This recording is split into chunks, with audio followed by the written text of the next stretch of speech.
Bharatiya Janata party अक्सर अपने राजनीतिक फैसलों के लिए जानी जाती है। खासकर नेतृत्व चयन के मामले में पार्टी अक्सर ऐसे नाम सामने लाती है जिनकी पहले से ही बहुत कम अटकलें होते हैं। संगठन में जिम्मेदारियां तय करते समय बीजेपी कई बार सबको चौंका चुकी है। इस कड़ी में नितिन नवीन को कार्यकारी राष्ट्रीय अध्यक्ष की जिम्मेदारी भी एक अहम फैसला है। इससे पहले भी पार्टी ने कई मौकों पर नेतृत्व चयन को लेकर पारंपरिक धारणाओं को तोड़ा है। ऐसे में ये देखना दिलचस्प होगा कि बीजेपी ने अब तक किन किन अवसरों पर अपने नेताओं के चयन से राजनीतिक गलियारों में हलचल मचाई है और अब अपने अगली चाल से कांग्रेस को कैसे मात देती है। नमस्कार, मैं अंजला पांडे और आप देख रहे हैं एबीपी लाइव।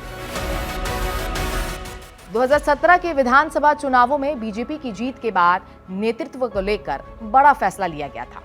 उस वक्त पार्टी अध्यक्ष रहे अमित शाह ने योगी आदित्यनाथ से सीधे संपर्क कर उन्हें लखनऊ पहुंचाने के निर्देश दिए और उत्तर प्रदेश की बागडोर संभालने की जिम्मेदारी सौंपी। इस घटना को याद करते हुए केंद्रीय मंत्री पीयूष गोयल ने रविवार को बताया कि ये बातचीत दिल्ली में उनके आवास पर हुई थी। असल में बीजेपी की पहचान ऐसे ही अहम फैसलों से बनी है, जहां नेतृत्व चयन अक्सर सभी अनुमानों को पीछे छोड़ देता है। इस परंपरा को आगे बढ़ाते हुए रविवार को पार्टी ने एक और चौंकाने वाला कदम उठाया है। लंबे समय से चली आ रही चर्चाओं के बीच नितिन नवीन को भारतीय जनता पार्टी का कार्यकारी राष्ट्रीय अध्यक्ष नियुक्त किया गया, जिससे राजनीतिक हलकों में नई चर्चाओं को हवा मिल गई है। अब हम आपको बताएंगे कि मात्र 45 साल की उम्र में पार्टी की कमान उन्होंने कैसे संभाली। अब हाल ही में नितिन नवीन बीजेपी के राष्ट्रीय कार्यकारी अध्यक्ष घोषित किए जा चुके हैं।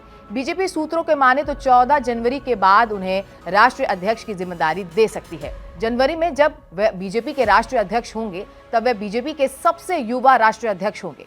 अगले साल जनवरी में जब वे राष्ट्रीय अध्यक्ष की जिम्मेदारी संभालेंगे तब उनकी उम्र केवल 45.5 वर्ष रहेगी। इससे पहले अमित शाह 49 वर्ष की उम्र में बीजेपी के राष्ट्रीय अध्यक्ष बने थे, जबकि नितिन गडकरी ने 52 वर्ष की उम्र में बीजेपी के राष्ट्रीय अध्यक्ष का पद संभाला था। इससे पहले अटल बिहारी वाजपेयी केवल 43 वर्ष की उम्र में पहली बार 1968 में भारतीय जनसंघ के अध्यक्ष बने थे, जबकि लाल कृष्ण आडवाणी 1973 में 45 वर्ष की उम्र में पहली बार भारतीय जनसंघ के अध्यक्ष बने थे। लेकिन नितिन बीजेपी के सबसे युवा अध्यक्ष बन सकते हैं। आपको बता दें कि रविवार को बीजेपी ने जब कार्यकारी राष्ट्रीय अध्यक्ष के रूप में नितिन नवीन के नाम की घोषणा की तो यह फैसला भी चौंकाने वाला ही था। दुनिया की सबसे बड़ी पार्टी बीजेपी के राष्ट्रीय अध्यक्ष के रूप में नितिन नवीन के नाम की दूर दूर तक चर्चा नहीं थी। आमतौर पर पार्टी का राष्ट्रीय अध्यक्ष केंद्र नेतृत्व से ही होता है, लेकिन ये भारतीय जनता पार्टी है जिनके अलग फैसले की जानकारी उसको भी नहीं होती है, जिनके नाम की घोषणा की जाती है। नितिन नवीन के मामले में भी ऐसा ही रहा। रविवार को अपने विधानसभा कार्यकर्ता सम्मेलन कर रहे नितिन नवीन को कहीं से यह अंदाजा नहीं था कि उन्हें बीजेपी इतनी बड़ी जिम्मेदारी दे देगी। कुल मिलाकर नितिन नवीन को कार्यकारी राष्ट्रीय अध्यक्ष बनाए जाने का फैसला भारतीय जनता पार्टी की उस रणनीति को दर्शाता है जिसके तहत वे समय समय पर चौंकाने वाले और दूरगामी अक्सर वाले नेतृत्व निर्णय लेती है। युवा नेतृत्व को आगे बढ़ाने का यह कदम न सिर्फ संगठन में नई ऊर्जा का संकेत देता है, बल्कि आगामी राजनीतिक चुनौतियों के लिए पार्टी की तैयारियों को भी दर्शाता है।